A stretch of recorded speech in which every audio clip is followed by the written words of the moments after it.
কেইদিনমান আগতে শিক্ষামন্ত্ৰী ডাঙৰীয়াই শিক্ষা সেতু উলিয়ালে ভাল কথা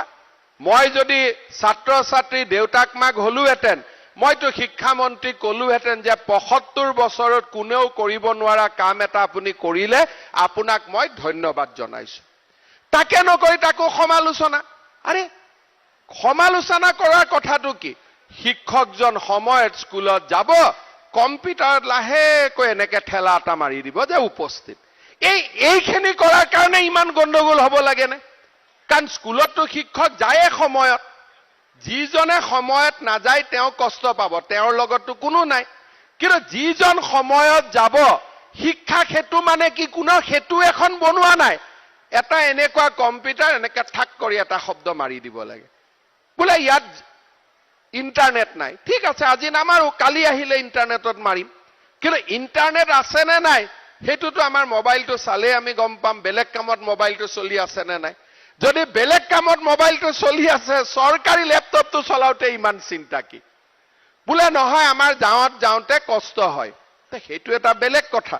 যে গাঁৱত যাওঁতে যদি কষ্ট হয় তাৰ কাৰণে ৰাস্তা ঘাট দলং বনাই থাকিব লাগিব হেতুটো উপায় নাই কিন্তু কষ্ট হয় বুলি ইমান গা লৰা ছোৱালী শিক্ষক নোযোৱাকৈ আমি কেনেকে এৰি দিব পাৰো অসমৰ ভৱিষ্যত কি লাভ হ'ব আমি থাকি কি লাভ হ'ব গভৰ্ণমেণ্টে লাখ লাখ কোটি টকা দৰমহা দি কি লাভ হ'ব যদি ছাত্ৰ ছাত্ৰীৰ ঘৰত আমি শিক্ষক উপস্থিত কৰাব নোৱাৰো কোনেও বেয়া পোৱা নাই কেইদিনমান আগতে মোক আমাৰ পাৰ্টিৰ কাৰ্যকৰ্তা এজনে মোক ক'লে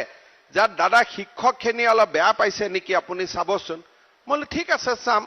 যোৱা পৰহি দিনাখন মই 3খন স্কুলত গৈ সন্মুখত মই গাড়ী ৰখাই থিয় হলো মই শিক্ষক শিক্ষয়িত্ৰীখিনি আহে নে নাই চাওঁ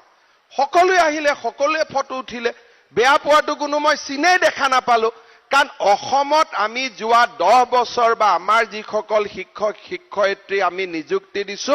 প্ৰত্যেকেই ভাল চিন্তা কৰে 5% কৰবাত নহয় ইফাল মানুহ থাকিবই তাৰ কাৰণে আমি চিন্তা কৰি লাভ নাই 5% থাকিব 95% আগুৱাই যাব আজি মই শিক্ষামন্ত্ৰীক এটা পৰামৰ্শ দিম কৰবাত দূৰণিবতীয়া স্কুল আছে শিক্ষক শিক্ষয়িত্ৰীসকল স্কুলত যাওঁতে অলপ দেৰি হৈ যায় যদি আমি হায়াৰ সেকেন্ডাৰী পাছ কৰা ছোৱালীসকলক স্কুটি দিছো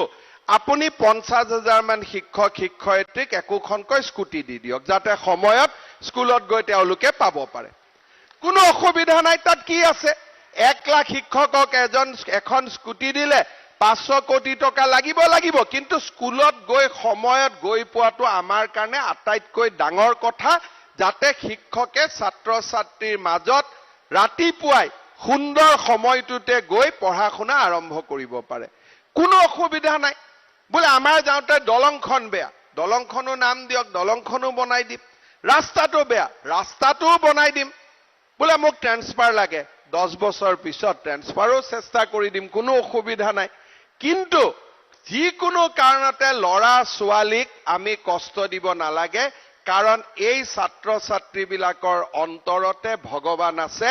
নামঘৰ মন্দিৰত গৈ ভগৱানক যিমান লগ পাম এই ছাত্ৰ ছাত্ৰীসকলৰ হৃদয়ত আমি বেছি ভগৱানৰ সন্ধান পাম তাক মই অন্তৰেৰে সৈতে বিশ্বাস কৰোঁ